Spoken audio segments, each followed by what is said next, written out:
What's going on, everybody? Welcome, welcome, welcome.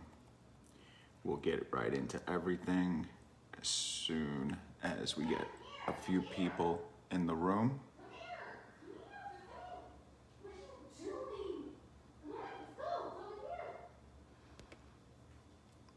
All right, give me a second, guys. I'm just going to invite a few people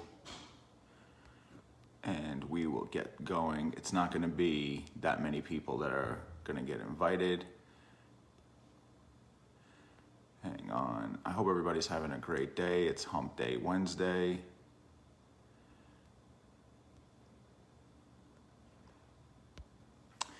All right.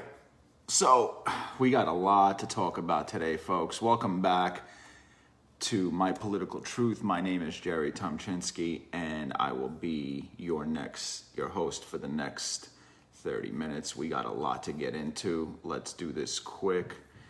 And hey, Ma, hey, Dad, welcome everybody. Oh boy. So, real quick, I want to get into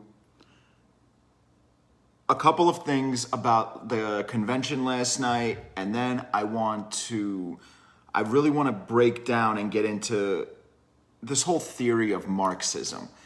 So we got a very big problem in this country right now, and it all stems from Black Lives Matter and their belief in Marxism. And how they are trying to push the socialist agenda. And what bothers me is that nobody, especially on that side, knows what Marxism is.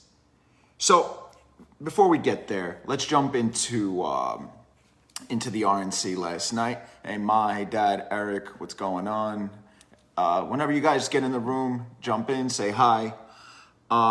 So last night, I think last night we got the best speech that we're going to get, and I don't know who's coming the next 2 days. Well, I know who's coming, but I don't know what their speech is going to entail. I know that Daniel Cameron, the 34-year-old attorney, and because today's politics and media requires me to use identity politics, I will say he's a 34-year-old African-American attorney general from Kentucky. So he comes on yesterday and listen, he just completely shredded Joe Biden. Hey, John, welcome. Hey, Sherry, hey, Irina, welcome, guys. Thanks for the support. I really appreciate it. So he shreds Joe Biden. And Daniel Cameron proceeds to say this, and I quote, "Mr. Vice President, look at me. I am black. We are not all the same, sir. I am not in chains. My mind is my own, and you can't tell me how to vote because of the color of my skin." This man is a rising star in the political arena. I don't care what anybody says. This man has a future.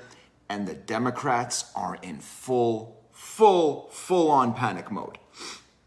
Now, I say the Democrats are in full panic mode because I don't know if you guys saw what I posted earlier. Don Lemon was on with Fredo last night, Chris Cuomo, and Don Lemon basically said that the Dems need to acknowledge the violence going on and created by these rioters, these paid agitators, these paid anarchists, whatever they are. And all of a sudden, Don Lemon says that they need to pay attention to it, they need to acknowledge it, they need to condemn it. And then he said the magic words, because it's starting to show in the poll numbers.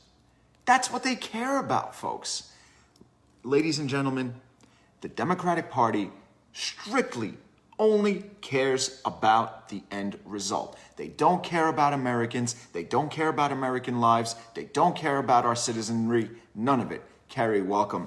Hey, Carrie, I had a ball arguing on that thread, apparently with your family. I had no idea that was your family. I hope I wasn't disrespectful at all. The next person to really, really make a splash, and a lot of stuff that happened post speech really bothered me. The First Lady. Kerry, you have no reason to apologize. We can't choose our family members. We all have family members that we wish didn't. Listen, I have no hate for any of my family members. I do have some resentment because they can let something as silly as politics get in between our relationship, but it's fine. I mean, we don't choose our family. They don't choose us. We're not put on this earth to agree, and that's fine. Listen, at least you still have a relationship with your sisters. My family, the ones that don't believe the same things I do, they cut me off and called me a white supremacist, but I digress. We're going to move on from that. So Melania Trump said her speech yesterday from the newly renovated Rose Garden in the White House Rose Garden. Now, Melania Trump was in charge of said renovation and redesign, and the Rose Garden looks majestic. It looks amazing. And listen, I'm sure when Michelle Obama, she did a great job with her staff of 73, no problem. And there was some liberal outlet out there that had the audacity to call the Rose Garden design a fascist outpost that shows the Trump family in all its essence. I'm paraphrasing, some nonsense like that. Melania Trump was amazing. She acknowledged the continued threat of the coronavirus and the sacrifices it required our citizens to make, and not by choice, but by biological weaponry destruction caused by the Chinese. This idiot, Il Duce, Andrew Cuomo, he still comes on and calls this the European virus. Hey, Andrew, do you know that this came out of Wuhan, China? Didn't come out of Europe. Yeah, it got passed on through Europe because the Chinese, they traveled to Europe, they traveled to America, hence the travel ban by President Trump. But nobody wants to talk about that either. Come on. I mean, listen, I can't even get angry at these people anymore because, listen, it's like talking right there. It's like talking to a hollow piece of plastic. You know they have skin and supposedly blood and allegedly a brain, so you imagine they're human, but then when you talk to them and you hear the reactions and you hear the things that come out of their mouth, you ask yourself, what kind of a human being is this? Because anybody that can support this ridiculous Black Lives Matter movement, this Antifa nonsense, and I talk about it, I say Black Lives Matter movement. Not the term Black Lives Matter, because Black lives do matter, and white lives matter, and Asian lives matter, and Hispanic lives matter. Everybody's life matters. And if I'm a racist for saying it, then I'm a racist for saying it. But I'm sorry, my life isn't any more valuable than yours. And sorry, but that's just the way it is. And Jacob Blake's, speaking of valuable lives, his life isn't any more valuable than DeVell Gardner Jr. His life isn't any more valuable than Horace Lorenzo Jr. Everybody's life matters. No matter what, their life matters.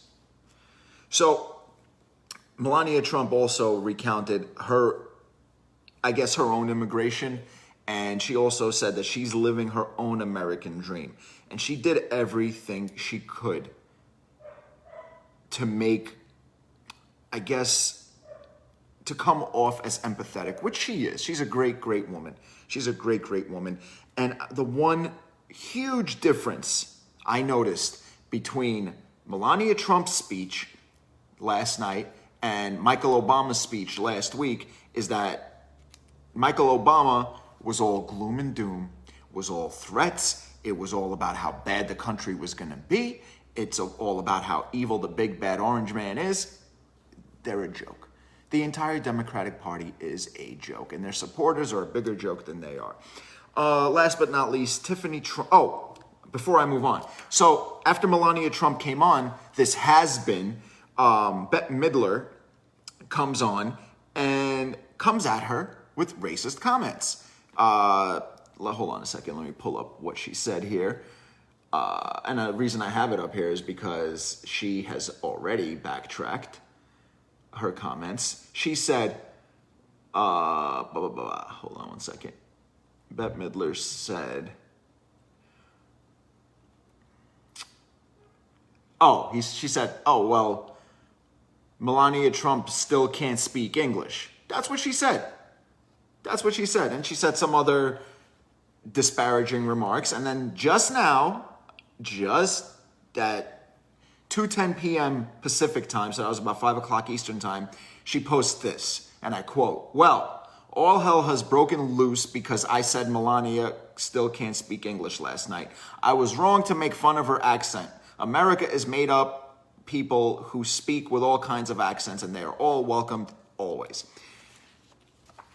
Would she have said this if she didn't get shredded today? This is not the first time Bette Midler has said something like this. Can you imagine? Just for a second.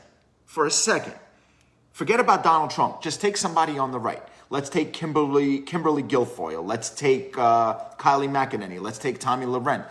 Let's say they said something like that about an illegal immigrant. There would be more riots. Things would burn. Buildings would go down. They would say that, oh God, who knows what they would say? Seriously. So NBC News, I'm going to just do this real quick because this was cute. This was real funny.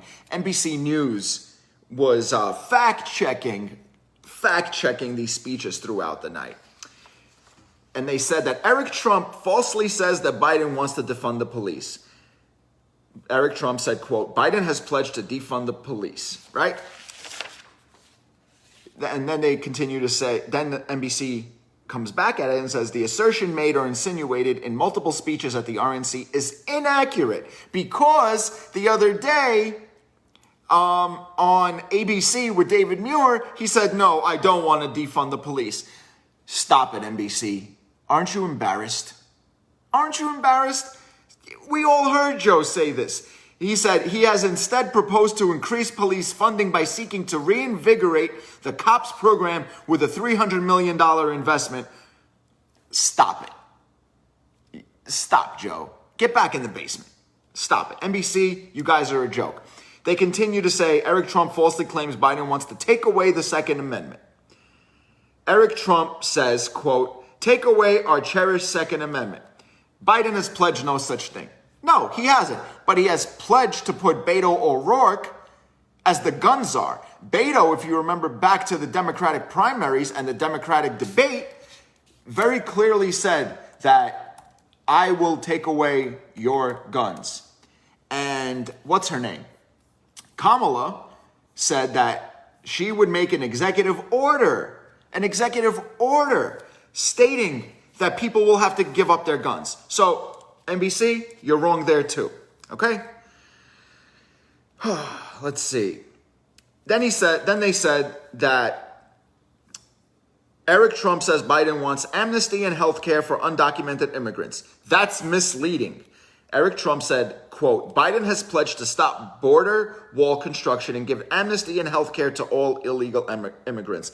100% spot on, true, and accurate. However, NBC said, while it's true that Biden has pledged to stop construction of the border wall, he has hardly proposed amnesty and free health care for all undocumented immigrants. No, he actually did say that. Again, go back to that interview with David Muir. He said all immigrants will get free health care and free education. He said that clearly. So that's another thing that NBC messed up on. Then this was a doozy. Eric Trump says the administration's tax law repatriated trillions of dollars, and they claim to say that's an overstatement. What he said exactly was, quote, trillions of dollars were repatriated back into the United States, which had been sitting in foreign lands for far too long. They said that trillions was an overstatement. It was actually a trillion in the first couple of years, right? A trillion. You show me another president. Show me what Obama did. What did he repatriate? Obama sold this country out like it was his to sell. That's why President Trump beat Hillary.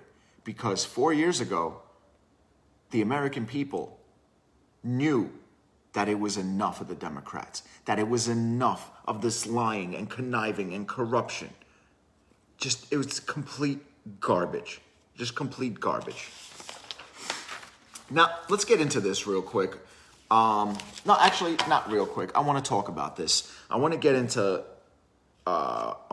Marx, into Karl Marx and his these idiots, and they are idiots. And my wife doesn't like me using that word on here, but I can't call them anything else. So Patrisse Cullors, Alicia Garza, and Opal Tometi. These are the three founding women of Black Lives Matter. Hey, Lucy, welcome. And they have claimed and they said that they are trained and studied and educated Marxists. Okay. Now, Patrisse Cullors, African-American woman. I'm looking at them right now. Alicia Garza, African and Latino woman. And Opal Tometi, also an African-American woman. Now, let's get into Karl Marx, shall we? So, with this cancel culture, this Black Lives Matter movement, this whole social justice warriors, they've targeted everyone from Confederate to Union generals, Christopher Columbus to Winston Churchill, Francis Scott Key to Abraham Lincoln, who freed the slaves, and that's even a problem. Okay. And they want to get rid of all of Mount Rushmore. Okay. Meanwhile, a 16-foot tall bronze Vladimir Lenin statue stands unscathed in communist Seattle, and a new monument to the Bolshevik godfather just went up in Germany. Why are these people untouchable? There are monuments to Karl Marx in Europe. One was just erected in 2016. In the United States, there's a bunch of Marx, I guess, artwork, porcelain statues. One is in the Smithsonian, and then there's a painting in the Guggenheim. And in 2018, for the bicentennial of his birth, one of America's top colleges, Carnegie Mellon This just answered so many. Mom, are you watching? Carnegie Mellon University held a year-long celebration of Marx, including an accompanying art exhibit dedicated to the man. Mom, you know why this is so important, right? If not, I'll explain that to you later. Okay, so let's get into Karl Marx. Listen, let's cut through the BS, and I'm going to quote a lot of what Karl Marx said. And if you guys are offended by racial epithets and racist terms, turn this off now, send your kids away. I'm going to be quoting a lot of stuff, a lot of the ugliness that Karl Marx said, okay? So if you guys don't know, and apparently Alicia Garza, Patrisse Cullors, and Opal Tometi, the founders of Black Lives Matter, they don't know that Karl Marx was a bigot. His attitude towards blacks and Jews alone would stun even Stonewall Jackson. You don't know who that is? Look that up. He just had ugly racial ethnic stereotypes littered throughout his writings, all over his writings. He spoke of his own son-in-law, Paul Lafargue, husband of his daughter, Laura. Paul came from Cuba, born in Santiago, Cuba, and Marx viewed him as marred by, quote, Negro blood, and denigrated him as, quote, negrillo, or the gorilla, as the translation went. I guess it's slang. I asked my wife, she's Hispanic, and negrillo is not a Mexican slang term. I'm assuming it's Cuban or some kind of unknown slang. Anyway, he never let up the ridicule of his son-in-law, Paul. In November 1882, 14 years after Paul and Laura were married, Marx complained to one of his, associates that Lafargue has the quote, He said that, quote, Lafargue has the blemish customarily found in the Negro tribe, no sense of shame, by which I mean shame about making a fool of oneself. This is all Karl Marx, and this is who these three founders, they love. And Bernie Sanders loves them, and now you got AOC, and you got Ayanna Pressley, and Rashida Tlaib, all these Marxist loving people that know absolutely nothing about Karl Marx or what the hell he's even about. Moving right along.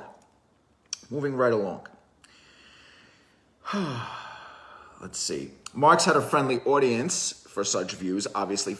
And I don't know if you guys know who Friedrich Engels is. He was Karl Marx's writing partner in the Communist Manifesto.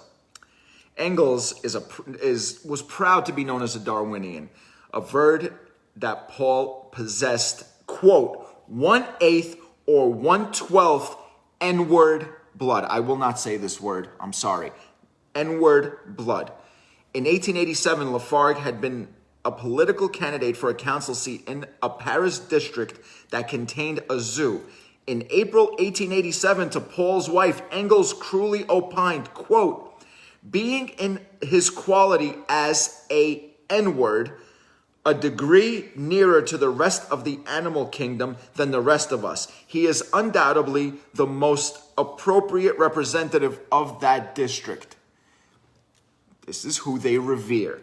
Moving right along.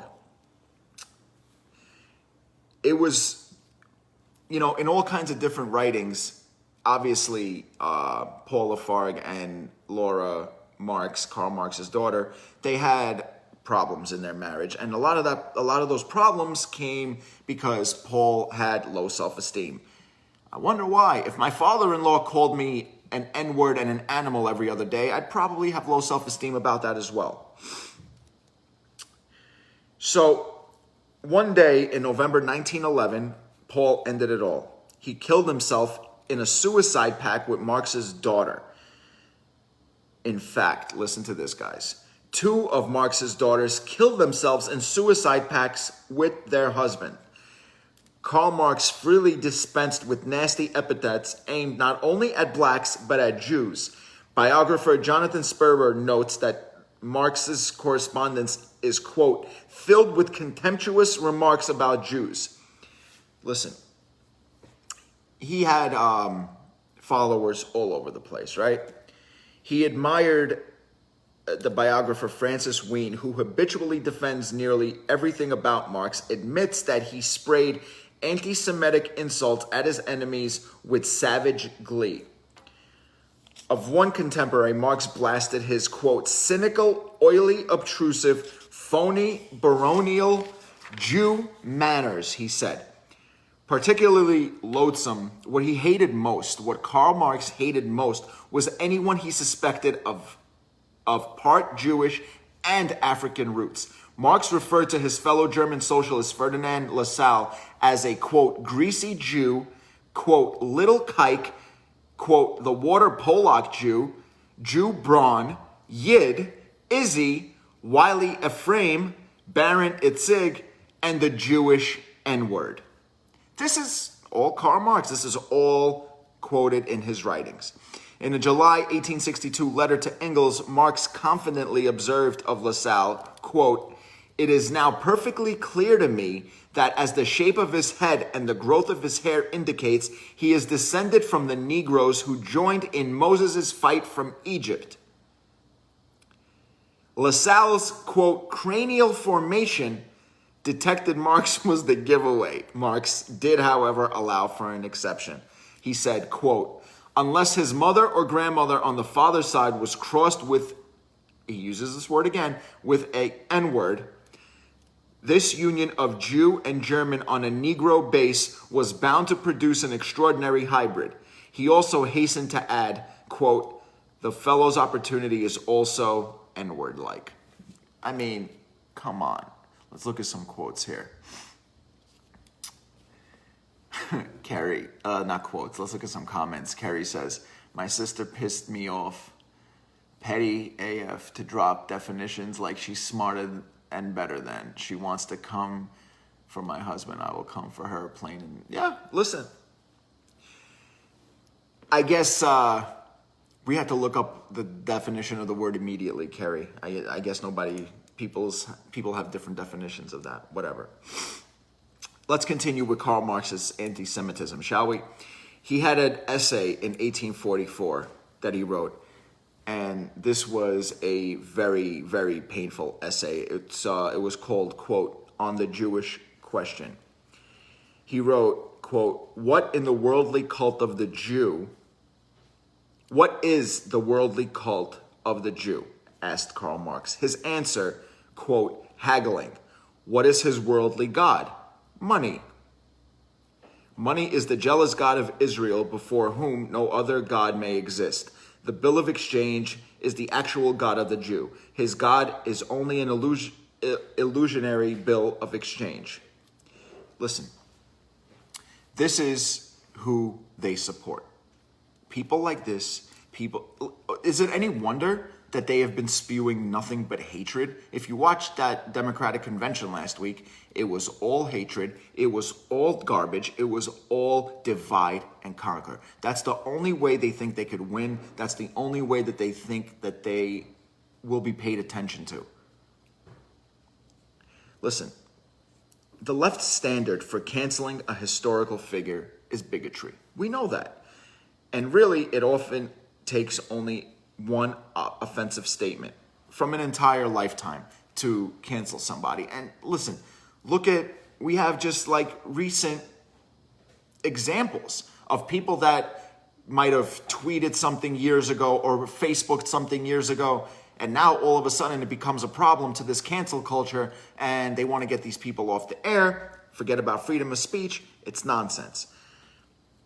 I want to know, why hasn't Karl Marx been canceled? Why hasn't the belief in his system been canceled? Why aren't angry mobs staging sit-ins or burn downs outside professors' doors, insisting their bust of Marx be tossed to the ash heap of history? Why do universities like Carnegie Mellon celebrate this man? And where's Black Lives Matter on this one? You want to know where they are? They are right there, extolling the virtues of this savage, of this disgusting, disgusting person in history. Karl Marx is an icon to the left. An icon to the left. Just like the progressive calls for tolerance and diversity, their calls for canceling and removing are highly selective, or more bluntly, highly hypocritical. And we know that. We know that. We know that. They're a disaster. They are a complete and utter disaster. Another person that came out last night and had something to say about our First Lady was Cardi B. Cardi, can you go somewhere and die? Your opinions are not needed. They're not wanted. They're not smart. They're definitely not educated. She comes out and she says something to the effect that Melania Trump used to sell that WAP. You don't know what WAP is? It's her new song, WAP. It stands for whatever it stands for. I'm not going to dignify anything that she says in her music. This is coming from a woman that herself sold her WAP. And she will continue to sell her WAP. Don't get it twisted. Just because she's a, quote, rapper. I don't know what she does, if that's considered rap. But just because she's a rapper doesn't mean that she's not giving up whatever she needs to give up to either maintain that position that she's in or climb to a higher position or whatever. Lord knows Cardi B will be in any position you ask her to be in. These people are a complete denigrating disaster. I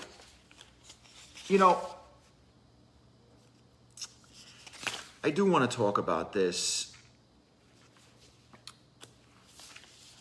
So, you Democrats, you claim to be inclusive and all-loving and accepting and let all the illegals in and give free stuff to everybody. I would like an explanation. Are all immigrants not the same? What is your guys' problem with our First Lady? Because she has an accent? I promise you, every immigrant or illegal immigrant or legal immigrant or off the boat immigrant is going to have an accent for the duration of their life in America. It's not like you step off the boat or the plane or whatever and you automatically know the language and your accent leaves. Let's see. Lucy says, at least Melania does it with class back in her day and is running the White House with class. Absolutely. Listen, the picture, what Cardi was referring to, first of all, was modeling pictures back when Melania was 25 back in the early 90s. So, all right, all things being equal and fair being fair, can we go back to 1994? If we're going back all the way to 95 when Melania took these pictures, let's go back to 94 when Joe Biden passed that criminal bill that had maximum sentences for first-time offenders. Let's go back to that. Let's talk about it. They don't want to talk about it because they say, well, that was 26 years ago. Exactly. Melania did this 25 years ago. Move on. She's the classiest first lady we've had in decades. In decades. So get off of Melania Trump. Stop disrespecting her. You guys are disgusting. It's unacceptable. And the fact that celebrities are still giving their opinion, like LeBron James. Did you guys see what LeBron James said today? He said that black people are terrified of the police. Let me ask you this, my black friends, my friends of a different race, are black people not afraid of other black people with the way the violence has been going on in New York City, in Chicago, in Seattle, in Portland, in Georgia, in LA, in every Democrat-run city? Enough, LeBron James, go away. Go away. Milwaukee boycotted their game and all the games were canceled. Nobody cares. Nobody cares. That's why your ratings are at a 1.1. 1.1 for the NBA. Tucker Carlson is better.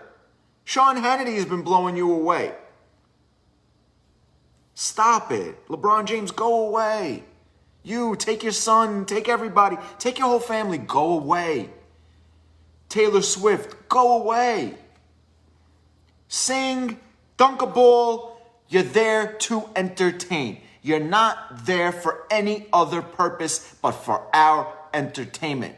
Dribble the ball, sing a song, play a guitar, and be quiet. And if you do want to get involved, hang up your sneakers, hang up your guitar, put on a suit, and go to D.C. Run for office. But don't sit there in your $20 million mansion with your 10 armed security guards talking about, I'm terrified. You're an embarrassment. And every single one of these NBA players, these binky in their mouth, multi-millionaires talking about, I'm oppressed. Yeah, you're oppressed with your yachts and your Lamborghinis and all the other garbage that you guys buy. You are the last ones to claim any kind of oppression. Hold on, we got while I'm on, I get an update here. This comes from the Daily Mail. Jacob Blake, quote, had a knife in his possession, says Wisconsin Attorney General, and officers tried to subdue him with a taser before they shot him as they responded to a 911 call from Blake's girlfriend. Blake's girlfriend called 911. Guys, it's been great. I can't wait for the last 2 nights of this, of the RNC, the Republican National Convention. We got Vice President Pence speaking tonight, the second lady, his wife, speaking tonight. We have a lot of good speakers tonight. I really don't think they're going to top what we've seen in the first two nights. I think President Trump's speech tomorrow will be phenomenal. I think he's going to touch on everything he needs to. And at the same time, I think he's going to get killed by the left and the biased media. So, listen, we'll see what happens. As usual, I'm going to finish this off with a quote. And this comes from Charlie Crothammer. It says, "So far as I'm concerned, Ronald Reagan was the best president. Nixon was the worst. Some of his policies were okay, but he disgraced the office." So there you go. There's your little trajectory of the best and the worst president. And I promise you, when it's all said and done and we look at Donald Trump's record, he will be among the best, if not the best. Guys, have a wonderful night. I'll see you guys tomorrow, same time, same place. Thank you for the support. Love you guys. Good night.